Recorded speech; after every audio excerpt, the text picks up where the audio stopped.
In three, two, one. Bienvenidos, damis y caballeros, to the Immunize podcast. I am your host, and my name is Mark, and I'm joined by my co-host and friend. Isaiah, nice to meet you. So before we begin, if you guys want to check out the full episode of our podcast, it is on Spotify and Anchor. We are currently killing it on YouTube, and we just want to say thank you very much. And if you enjoy our content, please leave us a like, comment, and subscribe. Now, Good. the first topic is the trilogy is finally over. Canelo retains his title as the undisputed super middleweight champion of the world against bitter rival Triple G. This is not a shock to Isaiah and I because we predicted this fight actually. Yeah, we did. I forgot how we predicted. I can't remember if I So said I think knockout I or think points. I think we both said knockout at a certain round, but if Mm, it does go to points, it would be Canelo. yeah, I can't. I mean, we have to watch it. It was like a couple, A couple maybe three episodes weeks ago, ago, yeah. 3 weeks. But yeah, but yeah. Sorry, keep going. Keep Yeah, going. so what is our reactions to the fights? I'm gonna toss it to you first, Isaiah. Um, I mean, like you said, it was kind of expected. But in our hearts, we really wanted Triple G to win. I wanted Triple G to win. Because I really admire Triple G's fighting style. It's very unique. You know, he has a he has a chin of granite. But aside from that, he has like a. If you guys haven't seen it before, you guys should look up Triple G versus what's his name? Is it Rosaldo? Oh, you mean Uh, Rosado? Rosado? Sorry, my Yeah, bad. Gabriel Rosado. Yeah. Yeah, Triple G versus Gabriel Rosado. Sorry, I said his name wrong. I'm sorry, I butchered your name. But if you watch that fight, um, then you will understand why Triple G was so dangerous as a fighter. Like his jab feels like a right hand, and when he's not a very high volume puncher. He throws combos, of course, but they're very hard, Mm-hmm. and he has very mean intentions when he's in there. And Rosado's face just showed it. Man, it was. I like that. I like that stylistic approach to things. Um, you know, sharp and very intentional. It Mm-hmm. looks really good. Um, but Triple G. In the game of boxing, it's about scoring, and Triple G was not able to stop Canelo in his tracks, and Canelo had more volume of punches, more punches landed. So those two things combined, it just it's more effective than perfectly placed punches in that instance. So Canelo won. All fair to him. He won. Hey What do you man, think, Mark? I think I definitely give like major props to both Canelo and Triple G. And like some people, Mm. Teddy Atlas, for example. Teddy Atlas is like one of the biggest haters. I don't know why against Canelo, but Why? I think here's the thing: Canelo was able to knock out Caleb Plant and Billy Joe Saunders, Mm. but he couldn't knock out the 40-year-old Triple G. That could be a Damn. testament to how great Triple G is, or it could be a testament to, time is also starting to slowly creep into Canelo. No, I don't think that's it. I think Triple G is just he's just a baller. That Well, has to be. well, my thing is, I think Triple G just has a really good chin. Um, Absolutely. that's what I think. Other people might disagree with that, and might think that Canelo's finally starting to catch up to Father Time and stuff. But my Mm-hmm. thing is, Triple G definitely showed his age in this fight.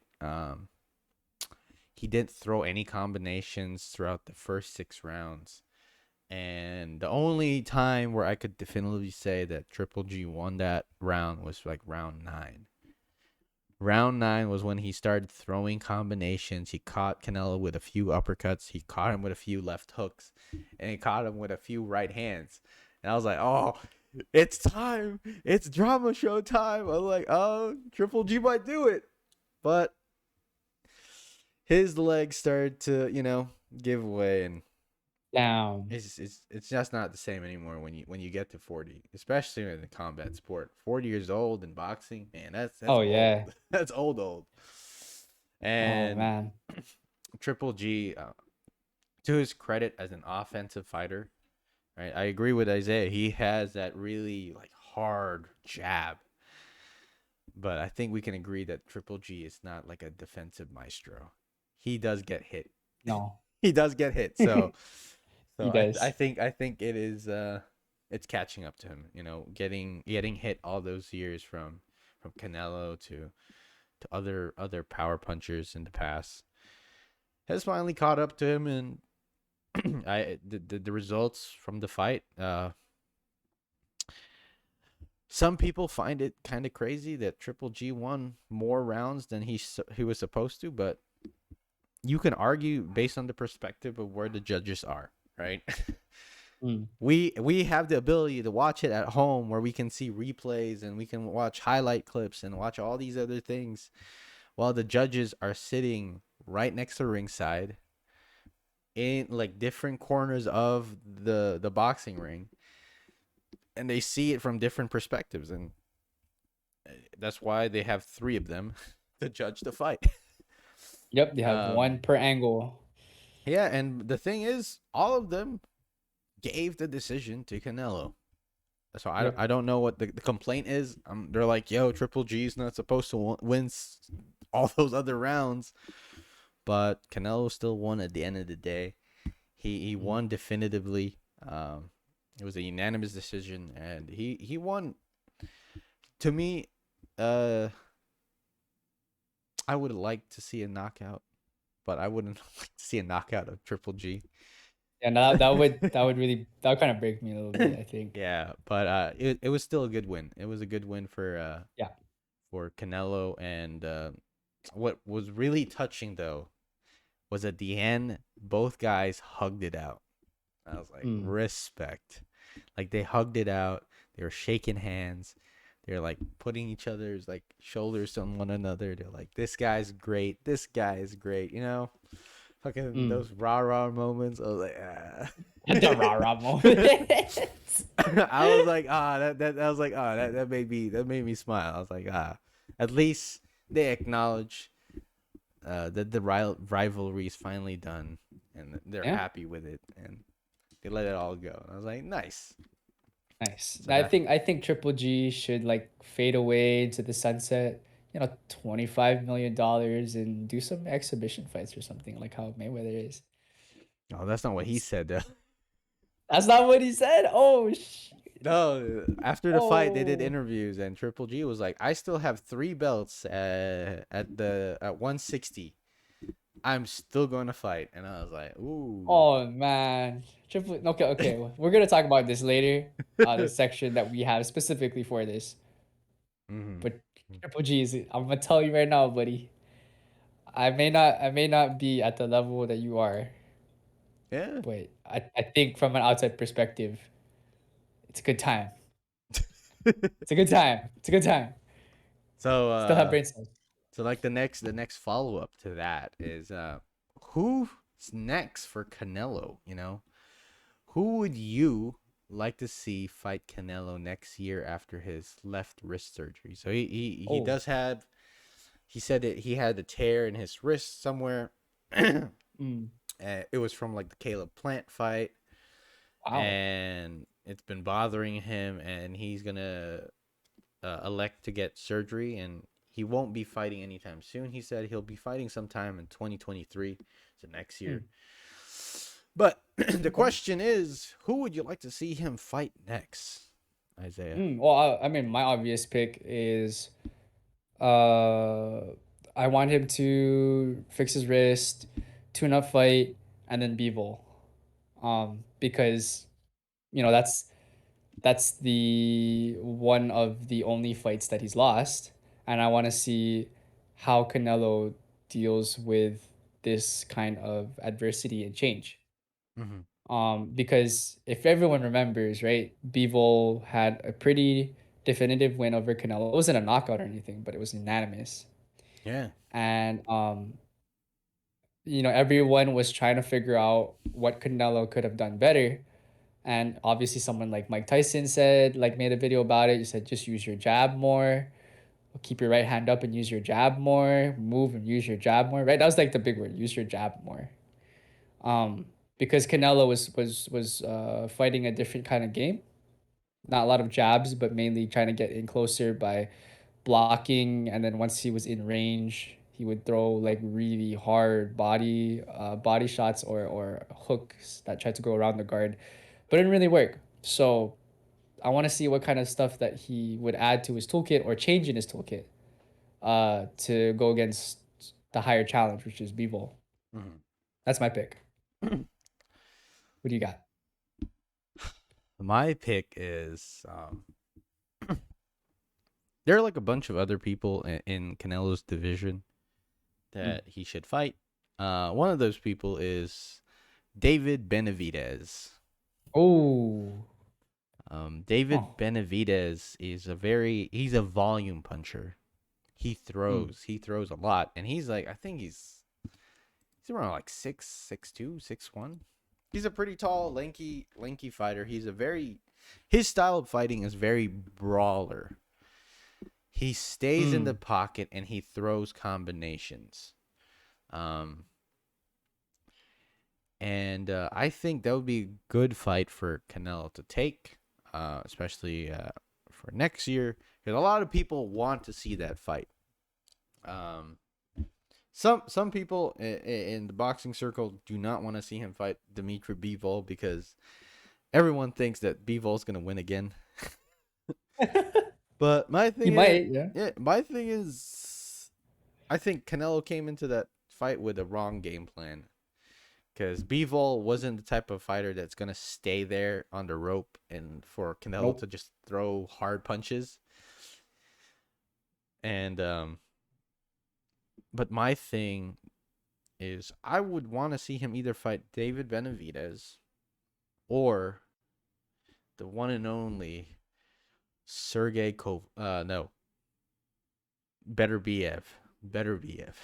Oh, better be a. Because Oh man, both Better Biev and Benavidez has this very come forward type of style, and they both throw combinations. better be has such bad intention. Yeah, he is a bigger and Oh man, meaner Triple G when he was like young. except he's kind of old, yeah, Better almost Biev, I 40. think Better Biev is like 36, I think. No, better be like 37, 38, I think. Let me just double check this. Arthur better be right. Yeah, Arthur Better Biev. Oh yeah, he is Yeah, he's 37. 37. Yeah, he's 37. He's Yeah. almost there, buddy.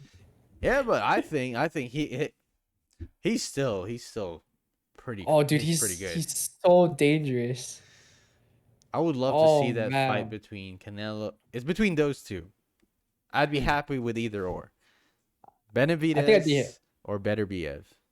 I think I'd be happier with better beef. That's a very interesting fight for me because both of their styles, it's less about points, more about intention. Oh yeah. And like if they both have intention, man, oh my god, that's a war right there. Yeah, I think that one would definitely go hard. But Canelo really wants to find Bivol so bad to avenge that loss. Yeah, I mean that makes sense because I mean, Yeah, but you in know, terms of me as a fan and what I want to see in terms of action and drama show, Better Biev and Benavidez provides it for me because it's action filled, and that one like they're gonna hit hard, right? very. Both Canelo's gonna hit hard back too, but the thing with Bivol is more of like the tactician, all the people who really like the tactical game because Mm-hmm. he has such a really unpredictable punch combination, and his timing is so weird, and his head movement. is erratic and he moves around the ring, and he's a pretty big guy boxing around Canelo, right? Mm. But better be if he's just gonna come at you and he's gonna stand there and he's gonna keep hitting you with that really hard jab and he's gonna chop you down with that right hand.